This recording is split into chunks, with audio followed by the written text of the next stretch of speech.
ओम नमो भगवते वासुदेवाय। सनातन वैदिक धर्म के 16 संस्कार। सनातन अथवा वैदिक हिंदू धर्म की संस्कृत संस्कारों पर ही आधारित है। हमारे ऋषि मुनियों ने मानव जीवन को पवित्र एवं मर्यादित बनाने के लिए ही इन संस्कारों को बनाया है।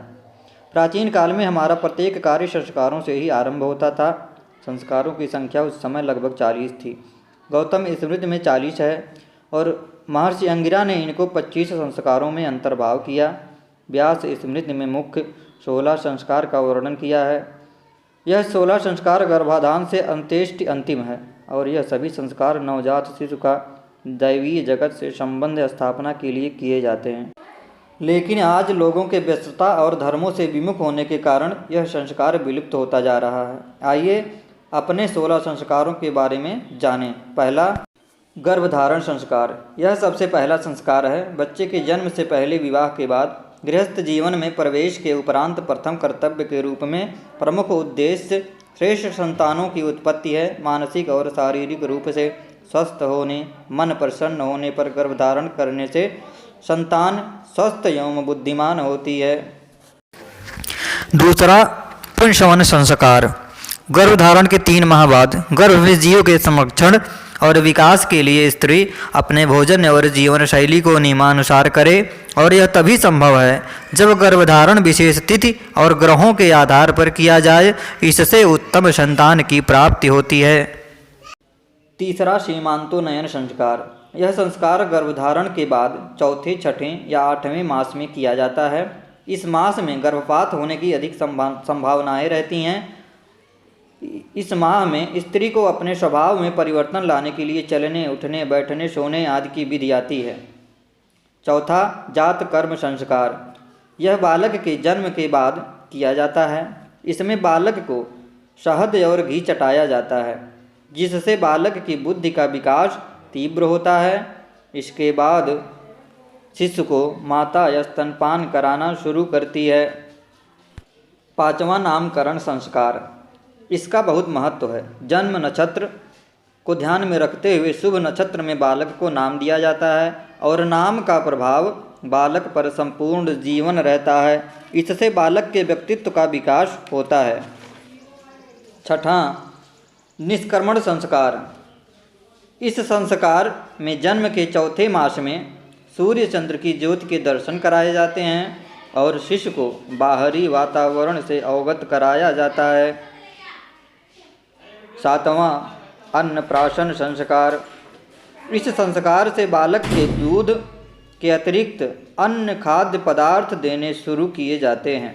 इन खाद्य पदार्थों से बालक का शरीर और मानसिक विकास होता है। यही वैज्ञानिकता भी है। आठवां, चूड़ाकर्म संस्कार।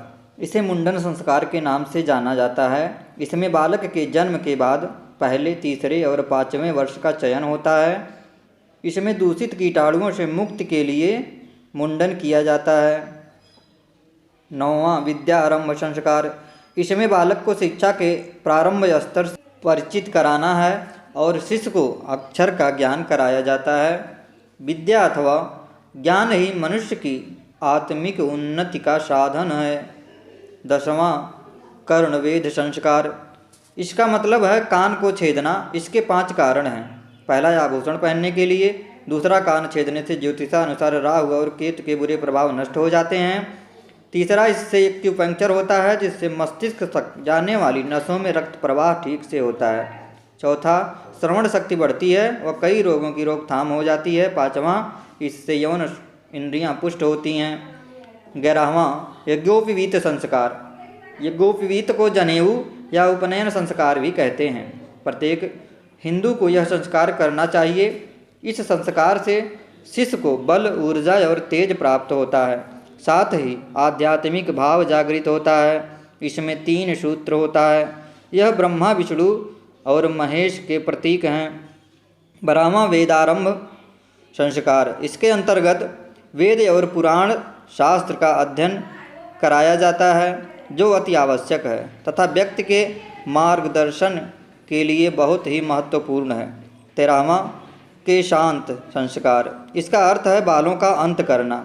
शिक्षा प्राप्ति के लिए पहले शुद्धि जरूरी है ताकि मस्तिष्क सही दिशा में काम करे।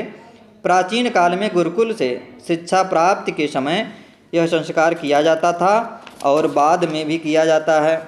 14वां समावर्तन संस्कार। इसमें गुरुकुल से विदाई लेने के पूर्व शिष्य का समावर्तन संस्कार होता है। इस संस्कार से पूर्व केशांत संस्कार होता है।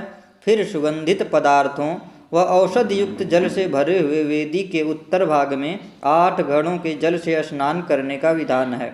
यह स्नान मंत्रोच्चारण के साथ होता है। इसके बाद शिष्य गृहस्थाश्रम में प्रवेश करता है और घर के लिए विदा होता है। 15वां विवाह संस्कार। यह स्त्री पुरुष दोनों के लिए महत्वपूर्ण है। यज्ञोपवीत से समावर्तन संस्कार तक ब्रह्मचर्य का पालन का हमारे शास्त्रों में विधान है। लगभग 25 वर्ष तक ब्रह्मचर्य का व्रत पालन करने के बाद युवक परिणय सूत्र में बंधता है और पितृऋण से मुक्ति के लिए भी इस संस्कार को कराया जाता है। 16वां अंत्येष्टि अथवा श्राद्ध संस्कार। धर्मशास्त्रों की मान्यता है कि मृत शरीर की विधिवत क्रिया करने से जीव की अतृप्त वासनाएं शांत हो जाती हैं। मनुष्य अपने कर्मों के अनुसार फल भोगता है। इसी परिकल्पना के तहत मृत देह की विधिवत क्रिया होती है ताकि आत्मा दूसरी योनि में प्रवेश करे। इसलिए यह 16 संस्कार हमारे जीवन के लिए बहुत ही उपयोगी और महत्वपूर्ण है। हमारे चित्त मन पर जो पिछले जन्मों के पाप कर्मों का व गर्भधारण की विकृतियों का जो प्रभाव है उसको हम मिटा दें और अच्छा प्रभाव बना दें। इसलिए यह 16 संस्कार बहुत ही आवश्यक है। अगर बाल्य अवस्था में ही इन सद्गुण रूपी संस्कारों से बच्चों को युक्त कर दिया जाए तो यह सब श्रेष्ठ मानवीय समाज का निर्माण करने हेतु अवश्य ही सामर्थ्यवान बनेंगे। इसी प्रकार की वीडियो देखने के लिए हमारे सनातनी संस्कार यूट्यूब चैनल को सब्सक्राइब कर लें और शेयर भी करें। नमस्कार।